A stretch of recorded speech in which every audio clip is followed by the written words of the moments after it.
सूर्यमणी गायकवाड, महाराष्ट्र अंगणवाडी कर्मचारी संघाचा राज्याचा कार्याध्यक्ष आहे। आजचा हा मोर्चा FRSची सक्ती बंद करा यासाठी। लाभार्थ्यांना जो THR दिला जातो ते THR दिल्यावर पूर्वी पालकांकडून फक्त सह्या घेत होत्या, परंतु आता केंद्र सरकारने महिला बाल कल्याण विभागाने त्या लाभार्थ्यांच्या पालकाचे फेस रिकग्निशन फोटो काढायची सक्ती केली। ते फोटो काढत असताना अनेक अडचणी येतात। शासनाने दिलेला मोबाईल अत्यंत निकृष्ट आहे, त्यामध्ये फोटो काढत असताना त्या पालकाचा फोटो व्यवस्थित निघत नाही। त्या फोटो काढत असताना त्याला सांगायचं तोंड इकडं करा, तोंड इकडं करा, डाव्या बाजूला बघा, उजव्या बाजूला बघा, डोळे बंद करू नका, हे एका अंगणवाडी ताईंनी करायचं। आणि ते पालक OTP देत नाहीत, फोटो देत नाहीत। ते म्हणतात की आधी सरकारला सांगा की आहार जो दिला जातो आमच्या लाभार्थ्यांना, जो निकृष्ट दर्जाचा दिला जातो, तो आहार चांगल्या प्रतीचा द्यावा, तर आम्ही तुम्हाला फेस रिकग्निशन करायला आम्ही देऊ, असं ते सांगतात। वाटेल तसं पालक बोलत असतात आणि हे आमच्या अंगणवाडी ताई सहन करत असते। सरकारला माझं सांगणं आहे की शासनाने याचा विचार करावा।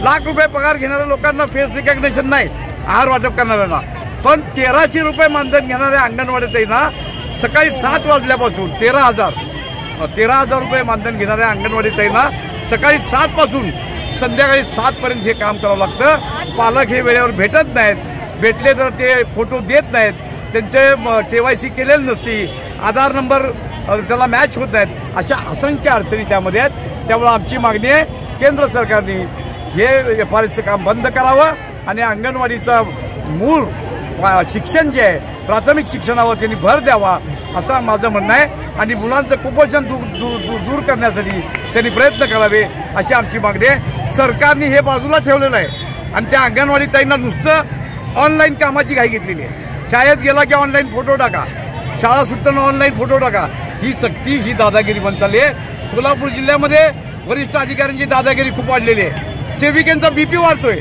सेविकांची शुगर वाढते। हे काम कशासाठी, का म्हणून तुम्ही करताय?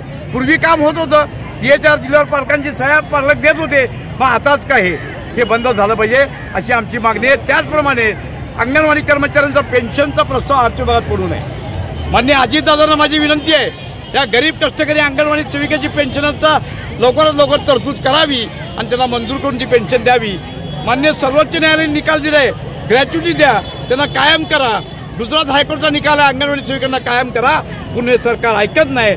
या सरकारला आता मला असं वाटतं की अघोषित आणीबाणीच आहे आणि सरकारने आता नवीन कायदा केलाय, जनसुरक्षा कायदा।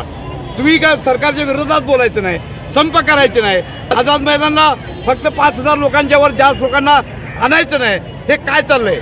म्हणजे ज्या डॉक्टर बाबासाहेब आंबेडकरांनी या देशाला संविधान दिलं, त्या डॉक्टर बाबासाहेब आंबेडकरांनी आम्हाला मार्ग दाखवला आणि संघर्ष करण्यासाठी भाग पाडलं, ते पूर्णपणे त्याचा विस्तार या सरकारला पडलेला आहे आणि हुकुमशाहीकडे या सरकारची वाटचाल आहे, त्याचा आम्ही निषेध करतो हे आज सांगायला। नमस्कार, मी हेमा शिवाजी गव्हाणे, एक अंगणवाडी सेविका म्हणून बोलते की ज्या अडचणी आहेत FRSच्या त्या स्वतः आम्ही भोगतोय। मेन असं झालंय, ज्याच्यासाठी ही योजना आहे ते लोक वंचित राहायला लागलेत। कारण आधार हे काय झाले, जे सुशिक्षित आहेत, जे चांगल्या घरचे आहेत, ते लोकांचा ऑलरेडी त्यांचा आधार आहे, पण जे लोक आहारापासून वंचित राहतात, म्हणजे तळागाळातल्या लोकांना अजून आधार पण आधार काढलेले नाहीत, लाभार्थी आधार नसल्यामुळं वंचित राहिलेले आहेत। म्हणजे ज्यांच्यासाठी ही योजना आहे तेच लोक ह्या गोष्टीपासून लांब राहायला लागलेत। हे पहिल्यांदा ह्या सरकारला मी सांगू इच्छिते की ही योजना आहे ना, ज्या तळागाळातील लोकांना आहे त्यांच्यासाठी, आणि आहार प्रथमच कसा आहे, निकृष्ट दर्जाचा आहे की जो एक जनावर एक पाण्यात टाकलं तर मासा सुद्धा खाणार नाही, अशा लायकीचा आहार देत आहे। आणि तुम्ही त्याच्यासाठी OTP FRS आमच्याकडून करून घेताय, जे की पालकांना, आम्हाला एका पालकाला जवळजवळ 100 वेळा त्याच्या घरी जावं लागतं। ह्याचा परिणाम मुलांच्या अनौपचारिक शिक्षणावर व्हायला लागलेला आहे। आज तुम्ही इकडं पट वाढवा म्हणून आमच्याकडे तगादा लावताय, दुसरीकडे आमचा वर्ग सोडून आम्हाला सर्वेमध्ये फिरावं लागतं। ह्या गोष्टी कुठंतरी थांबायला पाहिजेत। ज्या मेन गोष्टी 6 उद्दिष्ट आणि 6 सेवा आहेत त्याच्यापासून वंचित राहायला लागलेत लाभार्थी, आणि कुठेतरी ऑनलाईनवर आम्हाला जोडलं जात आहे।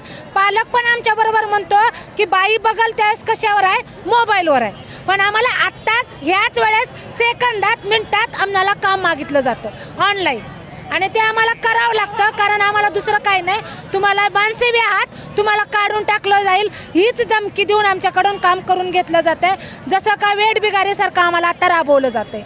आज मी शासनाला सांगू इच्छिते, जे तुम्ही ज्याच्यासाठी योजना आहे ते लोक लाभार्थी वंचित जर राहत असेल तर तुमच्या ऑनलाईनला काय जाळायचं का?